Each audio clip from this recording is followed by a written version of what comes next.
l'esclave au robot. L'écrivain français Rabelais, dans Gargantua, parlait déjà en 1534 d'un être qui semble se mouvoir de soi-même en obéissant à un mécanisme caché.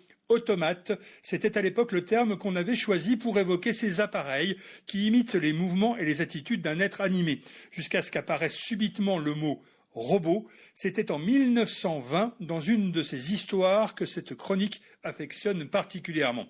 Le mot robot a été inventé par l'écrivain tchèque Karel Čapek pour les besoins d'une pièce de théâtre de science-fiction qu'il présenta tout d'abord en 1921 à Prague, puis en 1922 à New York, avant des représentations à Paris en 1924, ce qui explique sans doute la vitesse à laquelle ce mot est entré dans le dictionnaire mondial.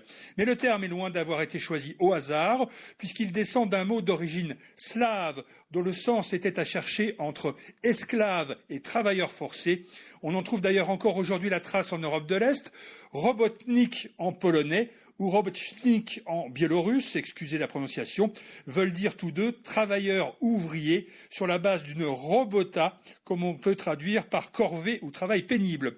Ces premiers robots étaient donc étymologiquement les descendants modernes des anciens esclaves. Quant à la pièce de théâtre qui a signé leur acte de naissance, elle racontait l'histoire de robots qui se retournaient contre leur créateur, l'homme, et qui détruisaient l'humanité avant de découvrir l'amour et de se voir confier la responsabilité du nouveau monde, tout un programme.